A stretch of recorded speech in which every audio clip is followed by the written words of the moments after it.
You are listening to Radio Long Island City, recorded at our studios near Hell Gate, 9 kilometers north of the Harbor Hill Moraine.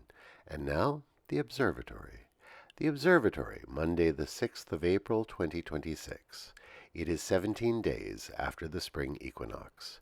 It is 76 days before the summer solstice. Today is the 38th day of the American and Israeli war against Iran and Lebanon. The sun rises today at 6:31 a.m. Solar noon takes place today at 12:58 p.m. The sun sets today at 7:26 p.m. Civil twilight ends at 7:54 p.m. and nautical twilight ends at 8:27 p.m. The length of daytime today is 2 minutes 39 seconds longer than yesterday. The moon is in its waning gibbous phase and is 81% full at midday. The moon sets today at 8:29 a.m., and then it rises again after midnight. The third quarter will arrive on Friday, the 10th of April. These are the predicted tides today for Horns Hook. In the wee hours, high tide, 1:30 a.m., 1 meter 55. In the morning, low tide, 7:45 a.m., 3 centimeters. In the afternoon, high tide, 2:01 p.m., 1 meter 31. In the evening, low tide, 7:56 p.m., 21 centimeters. This is the Monday Reservoir Report for New York City. The Delaware watershed, Cannonsville, 102% full. Papacton, 101%. Neversink, 100%. Rondout, 98%. The Catskill watershed, Schoharie, 102%. Ashokan, 96%. The Croton system, 101% full. In our shared realm of plants and animals, an old cottonwood on 32nd Street has gone, felled. The top was gangly, so perhaps it's for the best, but the stump sits in an extra-wide tree bed, and the cut is clean, no sign of rot or cavities in the lower trunk. What's striking is the roots that remain. Not only at the base of the tree are the roots strong with vigorous muscular form, but the roots reach out across the 8 feet of tree bed. When trees are felled, the remaining stump becomes almost sculptural in its presence. Farewell to that cottonwood. We will miss the snow-like seed drop this summer. Commemorations. On this day in 1845, 33 Jewish immigrants, mostly from Germany, gathered in a rented hall near Grand and Clinton Streets on the Lower East Side. They established the Temple Emmanuel, New York's first Reform congregation. Over the years, Temple Emmanuel has moved to various locations, until in 1930 it dedicated its present home on Fifth Avenue.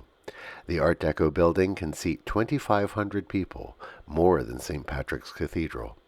And just as St. Patrick's announced that Irish Catholics were a major presence in the city, Temple Emmanuel's presence on Fifth Avenue showed Jewish New Yorkers had become part of New York's vital fabric.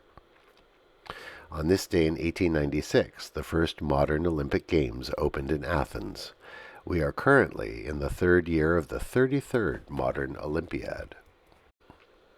On this day in 1906, the first animated film was released. It was created by the American J. Stuart Blackton and was entitled Humorous Phases of Funny Faces. It was shot using a blackboard. At the beginning, we see Blackton's arm entering the frame, drawing faces on that blackboard. And then the figures begin to move themselves. Blackton used stop-action photography as he shot each frame with new alterations in the chalk drawings. It has a running time of just 3 minutes. On this day in 1938, the chemist Roy Plunkett at DuPont Labs accidentally invented Teflon. Plunkett was working on refrigerant gases and noticed that one of his samples of tetrafluoroethylene had polymerized after being frozen and compressed. The new compound was strong and nothing would stick to it. Modern Teflon was born. On this day in 1973, the American League of Major League Baseball introduced the designated hitter, a development we view with disdain, ruining the natural rhythm of the national pastime. Today we wish a happy birthday to Paul Rudd, born this day in 1969 in Passaic, New Jersey. After his early breakout film, Clueless, he worked with director Judd Apatow, appearing in Anchorman, The 40-Year-Old Virgin, and Knocked Up. And of course, he's made bank playing Ant-Man in the Marvel world. In 2021, at the age of 52, he was named People magazine's Sexiest Man Alive at 52 years old. He still looks like good boyfriend material. Happy birthday, Paul Rudd. Today is Tartan Day in the United States and Canada. It celebrates people of Scottish descent. The Scots are one of the few immigrant groups in our nation to have simply slipped out of the common imagination as an ethnic group, but they do exist, we assure you. So to all our listeners of Scots descent, we wish a happy Tartan Day. And that is the Observatory, Monday the 6th of April, 2026.